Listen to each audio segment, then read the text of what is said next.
UPSC की तैयारी कर रहा हूँ लेकिन पढ़ाई में मन नहीं लगता। जब भी किताबों को खोलकर बैठता हूँ तो सिर चकराने लगता है, सिर भारी सा रहता है, मन शांत और एकाग्र नहीं रहता। दोस्तों, इस तरह की प्रॉब्लम्स बहुत सारी यूपीएससी एस्पिरेंट में देखने को मिलती है और इसी वजह से उनके मन में उथल पुथल मची रहती है। यानी उनका मन एकाग्र नहीं होता है, उनका चित्त शांत नहीं होता है, जिसकी वजह से उनका मन किताबें पढ़ने में नहीं लगता और उनका फोकस कम हो जाता है, जिससे तैयारी बुरी तरह से प्रभावित होती है। दोस्तों, इस वीडियो में मैं आपको कुछ ऐसी बातें बताने जा रहा हूँ जिनको अगर आपने फॉलो कर लिया तो निश्चित ही आपको इस तरह की समस्या से छुटकारा मिल जाएगा और आप अपनी यूपीएससी की तैयारी के दौरान अपनी एकाग्रता को बढ़ा पाएंगे, जिससे आपका मन पढ़ाई में जरूर लगने लगेगा। तो आइए दोस्तों, देखते हैं उन पॉइंट्स को जिनकी मदद से हम यूपीएससी की तैयारी में एकाग्रता को बढ़ा सकते हैं। पॉइंट नंबर 1, ध्यान, मेडिटेशन। जी हाँ दोस्तों, ध्यान की ताकत से हम अपनी एकाग्रता को बढ़ा सकते हैं। एकाग्रता को बढ़ाने के लिए ध्यान सबसे शक्तिशाली उपकरण है। दोस्तों, प्रतिदिन 20 मिनट तक मेडिटेशन करने की आदत का विकास करें। ध्यान आपको मानसिक रूप से फिट रखता है और आपके कंसंट्रेशन पावर को बढ़ाता है। दोस्तों, पेनिसिल्वेनिया यूनिवर्सिटी में कुछ रिसर्चर्स ने मेडिटेशन पर शोध किया, जिसमें कुछ लोगों को 1 महीने तक डेली 30 मिनट तक ध्यान की मुद्रा में रखा गया और फिर उनकी मानसिक गतिविधियों का निरीक्षण किया गया। एक्सपेरिमेंट के बाद की गतिविधियों और एक्सपेरिमेंट से पहले की गतिविधियों में जमीन आसमान का फर्क देखने को मिला, जिससे उन शोधकर्ताओं ने निष्कर्ष निकाला कि ध्यान करने से मानसिक तनाव कम होता है, मन शांत रहता है, एकाग्रता बढ़ती है और व्यक्तित्व बेहतर होता जाता है। दोस्तों, आप भी खुद 20 मिनट तक डेली मेडिटेशन करके खुद एक्सपेरिमेंट कर सकते हैं, जिससे निश्चित ही आपको लाभ होगा। पॉइंट नंबर 2, योग। दोस्तों, योग करने से भी आप अपनी एकाग्रता को बढ़ा सकते हैं। योग भी कई साइंटिफिक रिसर्च द्वारा प्रूव्ड है। योग करने से आपके अंदर एक नई ऊर्जा का संचार होता है, आपका मस्तिष्क स्वस्थ रहता है, आपकी बॉडी लैंग्वेज पॉजिटिव रहती है। योग से आलस पर विजय प्राप्त की जा सकती है। योग से व्यक्ति के मानसिक स्वास्थ्य को बेहतर बनाने में मदद मिलती है। नियमित योग अभ्यास मानसिक स्पष्टता और शांति पैदा करता है। शरीर की जागरूकता बढ़ती है, तनाव से राहत मिलती है, मन को आराम मिलता है, ध्यान केंद्रित रहता है और एकाग्रता तेज होती है। दोस्तों, पूरी दुनिया योग के लिए पागल हो रही है। योग भारत की ही खोज है, लेकिन आज दुनिया के हर देश में योग पहुंच चुका है। जब पूरी दुनिया इसका लाभ उठाने के लिए आतुर है तो हम पीछे क्यों रहें? हमारे पूर्वजों ने हमें योग की जो अनमोल धरोहर दी है, हमें उसका लाभ जरूर उठाना चाहिए। यदि आप अपनी एकाग्रता को बड़े स्तर तक ले जाना चाहते हैं तो आपको योग का अभ्यास करना चाहिए।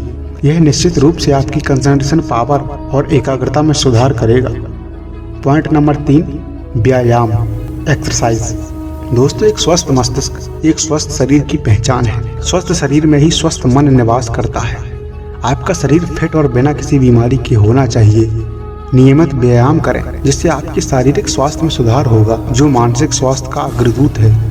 अगर आपका दिमाग स्वस्थ है तभी आप अपनी पढ़ाई पर ध्यान केंद्रित कर पाएंगे। अगर आप मानसिक रूप से स्वस्थ रहना चाहते हो तो इसके लिए आपको शारीरिक रूप से फिट होना होगा और ऐसा प्रतिदिन एक्सरसाइज करने से होगा।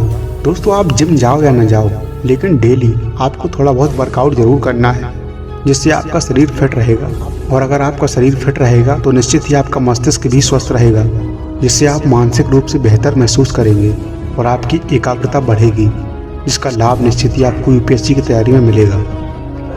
पॉइंट नंबर 4, हेल्दी न्यूट्रिशंस, यानी अच्छा खाना खाइए, पौष्टिक खाना खाइए, पोषण युक्त खाना खाइए। यदि आप स्वस्थ शरीर और स्वस्थ दिमाग चाहते हैं तो संतुलित आहार लेना आवश्यक है। आपको हरी सब्जियां, फल और पौष्टिक चीज़ें खानी हैं। जंक फूड से बचना चाहिए। दोस्तों, जंक फूड आपके स्वास्थ्य का दुश्मन है। यदि आप स्वस्थ भोजन करते हैं तो आप एक्टिव रहते हैं। इस प्रकार से आप अच्छी तरह से ध्यान केंद्रित कर पाते हैं। पढ़ते समय अधिक भोजन ना करें, क्योंकि इससे आपके शरीर पर भोजन पचाने का भार पड़ेगा, जिसके परिणाम स्वरूप आपको नींद आने लगेगी और आप थक जाएंगे और ध्यान केंद्रित करने में असमर्थ होंगे।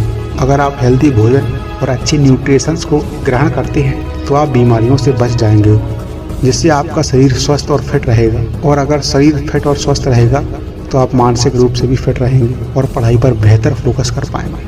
पॉइंट नंबर 5, पढ़ते समय ब्रेक लें। लंबे समय तक पढ़ाई करने से आपका दिमाग थक सकता है। बीच बीच में छोटे ब्रेक लें और तरोताज़ा महसूस करें। इस ब्रेक में आप अपने शौक पूरे कर सकते हैं, थोड़ी देर टहल सकते हैं या किसी सकारात्मक व्यक्ति से कुछ देर तक बात कर सकते हैं। इस तरह से आप अपने दिमाग को फ्रेश रख सकते हैं। दोस्तों आपको लगातार कई घंटों तक पढ़ाई नहीं करनी है। अगर आप ऐसा करते हैं तो ये वैज्ञानिक तरीका नहीं है। लगातार पढ़ने से आपका मन थक जाता है।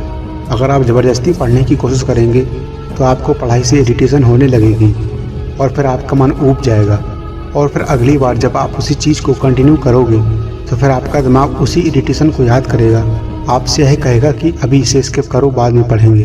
दोस्तों एक रिसर्च के मुताबिक सिर्फ 40 मिनट तक ही लगातार पढ़ना चाहिए। इसके बाद 5 या 10 मिनट का ब्रेक लेना चाहिए। अगर आप पढ़ाई में ब्रेक लेकर पढ़ते हैं तो आप बोर नहीं होते हैं और बेहतर एकाग्रता के साथ पढ़ते हैं, इसलिए ब्रेक लेना बहुत ज़रूरी है। तो दोस्तों ये थी कुछ बातें जो यूपीएससी की तैयारी में आपके अंदर एकाग्रता को बढ़ाएंगी, जिससे आप बेहतर फोकस के साथ पढ़ाई कर पाएंगे। दोस्तों यूपीएससी एक मैराथन की तरह है। अगर आपको इसे पाना है, अगर आपको यह रेस जीतनी है तो पढ़ाई में निरंतरता बहुत ज़रूरी है। और अगर आप निरंतरता चाहते हैं तो वीडियो में बताई गई बातों को फॉलो ज़रूर करें, क्योंकि यह ऐसी बातें हैं जो आपको मानसिक तौर पर फिट रखेंगी, जिससे आप बेहतर ढंग से एकाग्र होकर अपनी पढ़ाई जारी रख सकेंगे। भविष्य के सभी IAS IPS को हमारा जय हिंद, जंग जारी रहेगी।